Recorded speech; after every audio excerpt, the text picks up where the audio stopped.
Hi friends, welcome back to సరదాగా కాసేపు. ఈరోజు మన రెసిపీ వచ్చేసి హెల్దీ రెసిపీ అండి. రాగి సూప్ రెసిపీ. ఇలాగ చేసుకున్నారంటే ఎంతో టేస్టీగా ఉంటుందండి. చాలా సింపుల్గా ఈజీగా మనం ప్రిపేర్ చేసుకోవచ్చు. వితిన్ 5 minutesలో ఇలాగ ఎమ్మీగా రాగి సూప్ని రెడీ చేసుకొని తీసుకోవచ్చు. ఇలాగ రాగి సూప్ తీసుకోవటం వల్ల మన హెల్త్కి చాలా మంచిదండి. ఎన్నో హెల్త్ బెనిఫిట్స్ ఉన్నాయి. ఇలాగ చేసి పెట్టారంటే పిల్లలు పెద్దలు అందరూ కూడా ఇష్టపడతారు. వెయిట్ లాస్ అవ్వాలనుకునే వారికి చాలా యూజ్ అవుతుంది ఈ రాగి సూప్ తీసుకోవటం వల్ల.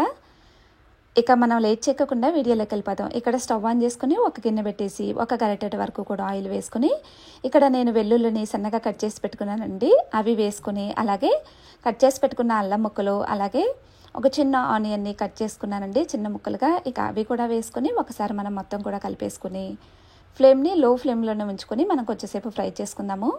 ఇవి కొంచెం ఫ్రై అయిపోయిన తర్వాత ఇక్కడ నేను ముందుగానే క్యారెట్ని కట్ చేసుకున్నానండి చిన్న ముక్కలుగా.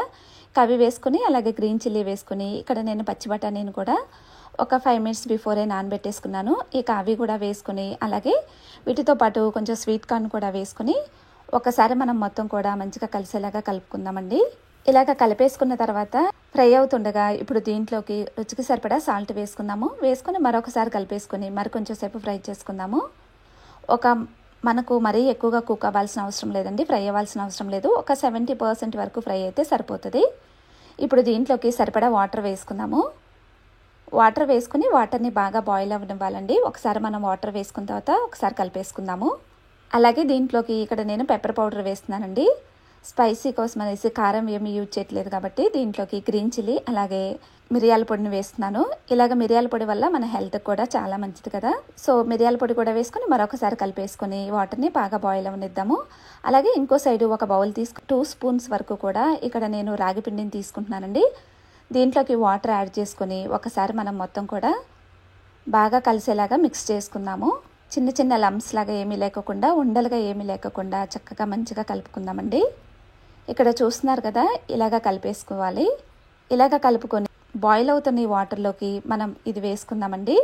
ఈ రాగి వాటర్ వేసుకుని ఒకసారి మనం మొత్తం కూడా కలిసేలాగా కలుపుకుందాము. ఒక 5 minutes వరకు కూడా బాగా బాయిల్ అవ్వనిద్దాము. అలాగే ఈ రాగి వల్ల మనకు ఫైబర్ కంటెంట్ ఎక్కువగా ఉంటుంది కదా, మనకు కొంచెం తీసుకోగానే మనకు ఫుల్ అయిపోతుందండి. ఇందులో అలాగే ఎన్నో ప్రోటీన్స్ ఉంటాయి. అలాగే బ్లడ్ షుగర్ లెవెల్ని కూడా మెయింటైన్ చేస్తుంది. ఎన్నో యాంటీ ఆక్సిడెంట్స్, వీటితో పాటు కాల్షియం, అలాగే వెయిట్ లాస్ అవ్వాలనుకునే వారికి కూడా చాలా హెల్ప్ అవుతుందండి ఇలాగ చేసుకుని తీసుకోవటం వల్ల. అలాగే ఇలాగ బాగా బాయిల్ అయిపోయిన తర్వాత ఇప్పుడు దీంట్లోకి కొంచెం కొత్తిమీర వేసుకుని ఒకసారి మనం మొత్తం కూడా కలిసేలాగా కలుపుకుందామండి. ఇక్కడ చూస్తున్నారు కదా, ఈ కన్సిస్టెన్సీలో ఉండాలి. థిక్నెస్ అనేది ఇలాగ ఉంటే సరిపోతుందండి. ఇలాగ ఉంటే ఇక ఇలాంటి టైంలో మనం స్టవ్ ఆపేసుకుందాము. స్టవ్ ఆపేసుకుని వేడివేడిగా ఒక బౌల్లోకి సర్వ్ చేసుకుని తీసుకున్నామనుకోండి, ఎంతో టేస్టీగా, అలాగే మనకు ఎన్నో హెల్త్ బెనిఫిట్స్ ఉండే రాగి సూప్ రెడీ అయిపోయిందండి. చాలా సింపుల్గా ఈజీగా చేసుకోవచ్చండి అన్ని ఇంట్లో ఉన్న వాటితోటే. ఇలా చేసి పెట్టారంటే పిల్లలు పెద్దలు అందరూ కూడా ఇష్టపడతారు. చాలా టేస్టీగా ఉంటుంది. తప్పకుండా మీరు కూడా ఇలాగ ట్రై చేయండి, మీ అందరికీ కూడా నచ్చుతుంది. ట్రై చేసి మీకు ఎలా వచ్చింది అనేది కామెంట్ చేయడం మాత్రం మర్చిపోమాకండి. ఈ వీడియో మీకు నచ్చిందని అనుకుంటున్నాను. ఈ వీడియో నచ్చినట్టయితే ఒక లైక్ చేయండి. అలాగే ఫ్రెండ్స్ అండ్ ఫ్యామిలీ మెంబర్స్కి షేర్ చేసి సబ్స్క్రైబ్ చేసుకోండి. Thanks for watching.